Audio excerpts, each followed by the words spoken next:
लोगों का ध्यान, सबसे पहले मैं अपने बारे में बता दूं कि मैं आईआईटी दिल्ली का ग्रेजुएट हूं, बोर्ड का मेरिट रैंक होल्डर हूं, अच्छी जगह पे काम किया है, जब प्रोफेशनल में काम किया है, इंजीनियरिंग एंड मैनेजमेंट कंसल्टेंट रहा हूं।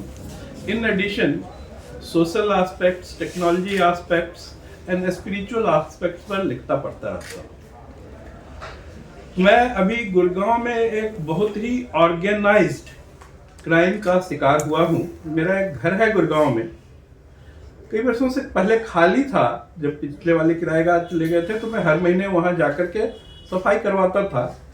एक गिरोह ने मेरे ऊपर नजर रखा था कि जब भी मैं जाता था सफाई करने, वो हमारे पास आ जाते थे कि हम हस्बैंड वाइफ हैं, हमें आप किराए पर दे दीजिए, हम इसको चलाएंगे, रखेंगे, साफ सफाई करेंगे, आपको इतनी मेहनत नहीं करनी पड़ेगी।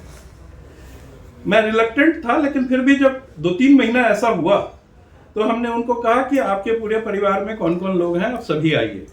वो एक लड़का और एक लड़की को साथ में लेके आए कि ये मेरा बेटा और ये मेरी बेटी है और हम दोनों हस्बैंड वाइफ हैं, हम इसे किराए पर लेना चाहते हैं, लेकिन आप हमें थोड़ा सस्ते किराए में दे दीजिए। हमारा उस घर का पहले किराया 1 लाख रुपये पर महीने होता था, लेकिन हमने जस्ट खाली न रखे और मेंटेनेंस होता रहे, उनको 60,000 रुपये पर महीने के किराए पर दे दिया। साल में केवल 5% का इंक्रीमेंट।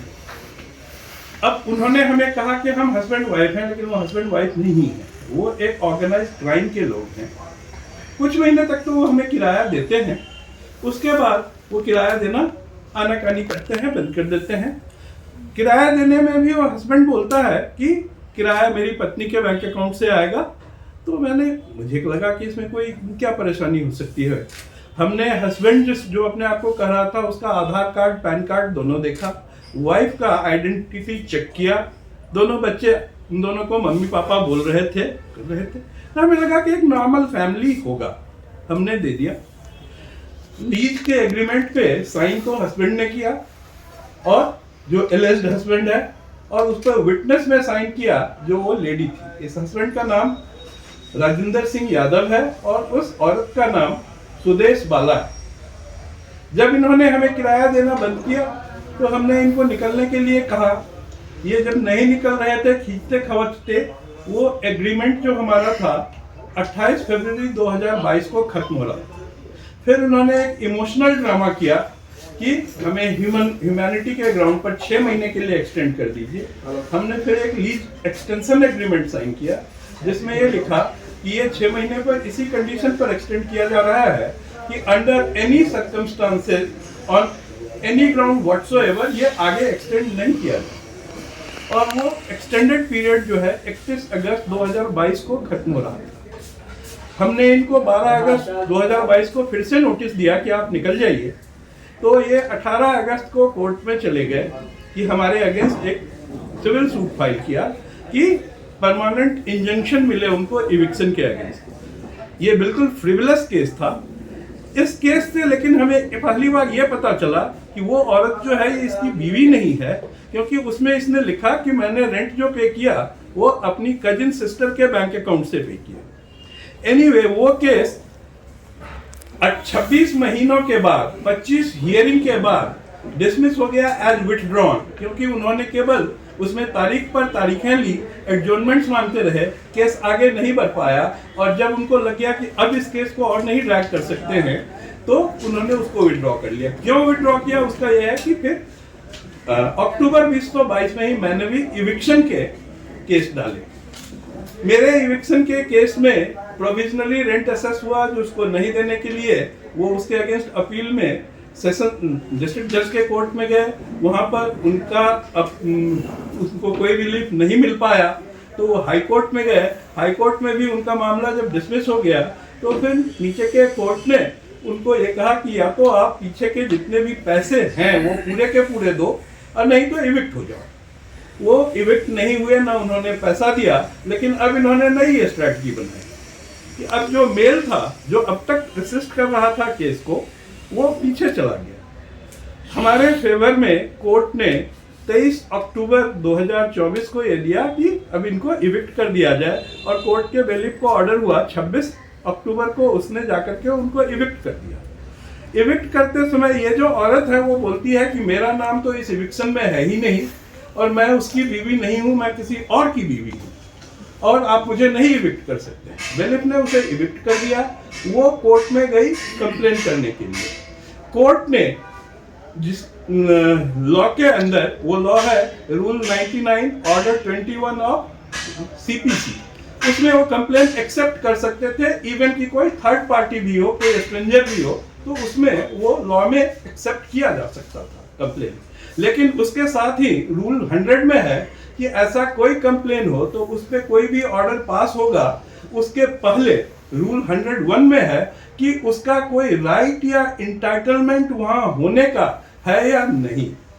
अब कोर्ट ने पता नहीं किस कारण से उसके फेवर में एक ऑर्डर निकाल दिया कि इसके इविक्शन को तो मैं रिपोजेशन का ऑर्डर कर देता हूं, लेकिन इसका कोई राइट है या नहीं है, वो किस कारण से वहां है, इसको हम बाद में देखेंगे। और बिना इस बात को देखे हुए उसमें ऑर्डर पास कर दिया और उस एप्लीकेशन को डिस्पोज भी कर दिया, जो कि डायरेक्टली सीधे सीधे लॉ के अगेंस्ट है, बिजार वायलेशन ऑफ लॉ है। ऐसा क्यों होता है ये आप सभी जानते ही हैं कि कोर्ट ऐसा क्यों करती है, किस कारण से करती है। तो सिविल केस तो मैं उसमें जा ही रहा हूं हाई कोर्ट में इस ऑर्डर की समीक्षा के लिए। आज यह है कि पिछले 3 साल से हमें अपना किराया नहीं मिला है, मेरा 35 लाख से ऊपर का ड्यूज है और मैं अपने घर से बाहर हूं और जो क्रिमिनल्स हैं ये वो हमारे घर में बैठे हुए हैं। ये एक ऑर्गेनाइज्ड क्राइम है जिसमें पहले मिस रिप्रेजेंटेशन ऑफ रिलेशनशिप से वो किराएदार बन के घुसते हैं और उसके बाद कोर्ट को मैनेज करते हुए, तारीख पे तारीख लेते हुए पहले 2-3 साल एक आदमी खींचता है। अभी वो औरत इस मेल सामने से हट गया, वो औरत सामने आई है, फिर जब ये सामने से हटेगी तो और कौन आएगा। मैं आपको यह भी बता दूं कि उस घर में 15 लड़कियों को उन्होंने रखा हुआ था पीजी में, जो पेइंग गेस्ट चला रहे थे इल्लीगल। जबकि मैंने घर जब लीज दिया था उसमें मेरे लीज का टर्म्स बहुत ही स्पष्ट था कि ये केवल residential use of the family members, जो हमारा टेनेंट है राजेंद्र सिंह यादव, उसके लिए है। लेकिन उसमें 15 लड़कियां रह रही थी, जिसका कंप्लेन मैंने सीएम विंडो पर भी किया था, जिसका कंप्लेन मैंने म्युनिसिपल कॉर्पोरेशन ऑफ गुड़गांव को भी किया था, जिसका कंप्लेन मैंने डीटीपी इन्फोर्समेंट को भी किया था।